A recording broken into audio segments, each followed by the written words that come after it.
I sat in the car park outside the hospital for 20 minutes. I had a letter in my hand that I couldn't understand, full of medical language that nobody had explained to me. And I had just had a 7-minute appointment where my consultant was brilliant, but there was no time. And I left with more questions than I arrived with. I went home and I sat with that letter and I felt completely alone with it. That was before I knew what I know now. And today, I'm going to share it with you because I think a lot of you have been in that car park too. By the end of this video, you're going to know 5 things AI can genuinely help you with when it comes to your health, and 2 things it absolutely cannot do, and where I see people making mistakes. I want you to know both sides so that you can use this properly. If you're new here, I'm Temi, and this is the channel where we talk about AI in real practical ways that matter for people in their 40s, 50s, 60s, and beyond. Subscribe if you haven't already, because this community is growing every week and every video we make is for you. Before we get into this, I want to know how many of you have ever left a medical appointment and thought, I should have asked something else, or I didn't understand what they told me, or I needed more time. Be honest. Drop it in the comments. I want to see the numbers because I think more people have had that experience than we talk about it. Right, let's get into it. And I want to say something important at the start. AI is not a doctor. Full stop. And anyone who says differently is not being responsible. There's also a version of this conversation that is so focused on what AI can't do that it never gets around to telling you what it can do. And there's a lot, so let's go. Number 1, understanding medical letters, test results, and documents. This one changed things for me personally. And I think it's the single most underrated thing AI can do for people in our age group. Medical language is its own language. It is genuinely not taught to us. Yet we are handed letters from consultants, test results, discharge summaries, and expected to understand them. Usually when you're already stressed or worried, which is the worst possible time to try to decode something.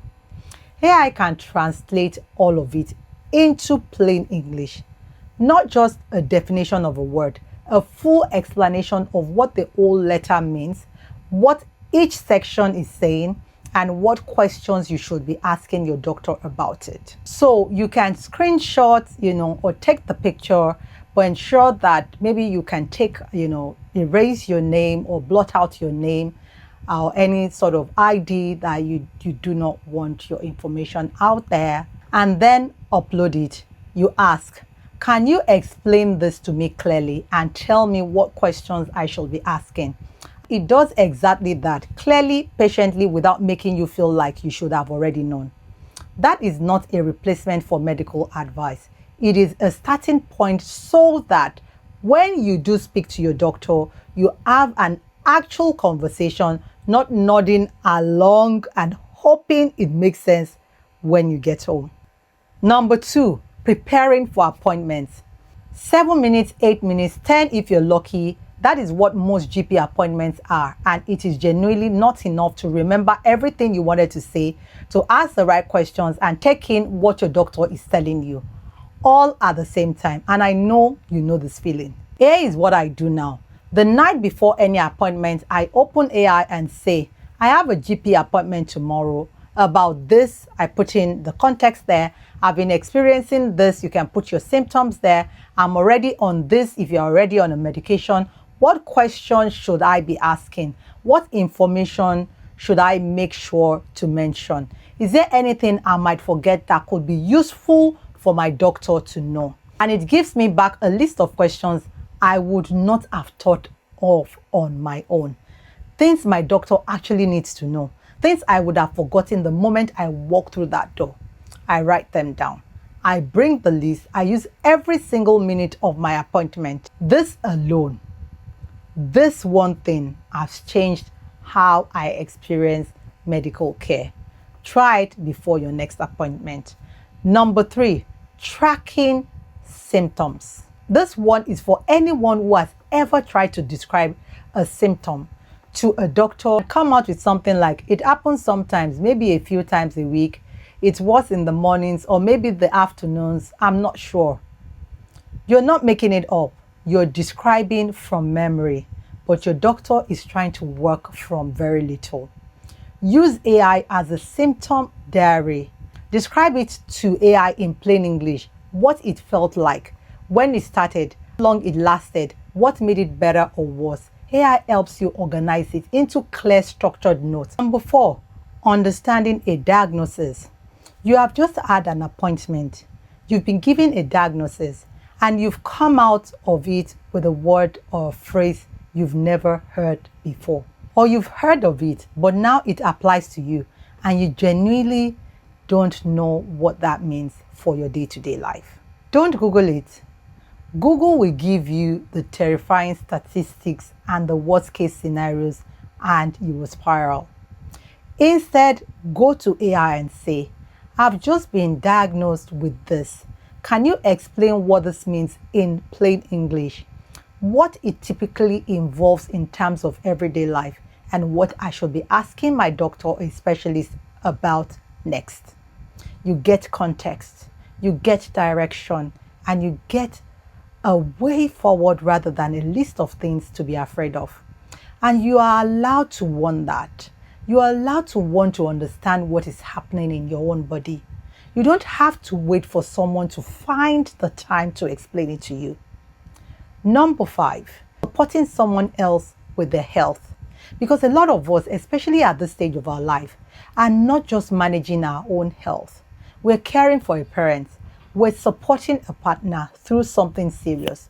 We're trying to help a family member navigate a system that was not designed to be navigated easily, especially not from the outside.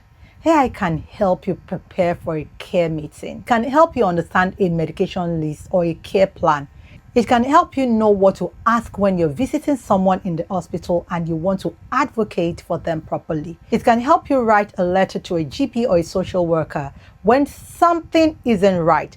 It is support for the person who is doing the supporting. And that person, you deserve support too. Now, the 2 things AI cannot do for your health. I want to be very clear because this matters. Number 1, AI cannot diagnose you. If you describe your symptoms and ask, what do you think I have? It would give you an answer.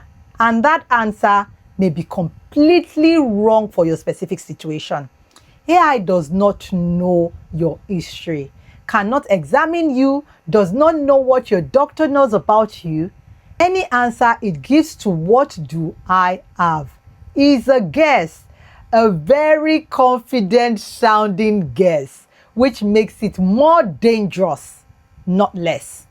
Number 2, AI cannot make treatment decisions. If you are weighing up whether to take a medication, have a procedure, change treatment plan, AI can give you general information, but the decision has to be made with a medical professional who knows your full picture. Please do not use AI to make those calls. The line I use is this: AI helps me have a better conversation with my doctor. It does not replace the conversation with my doctor. Hold on to that.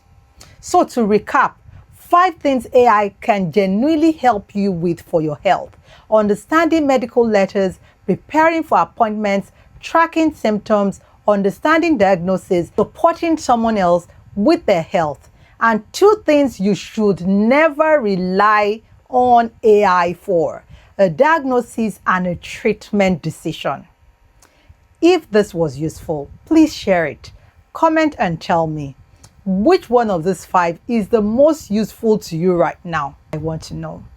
My free guide, 5 things AI can do for you this week, is in the description. It covers practical everyday uses like this and more.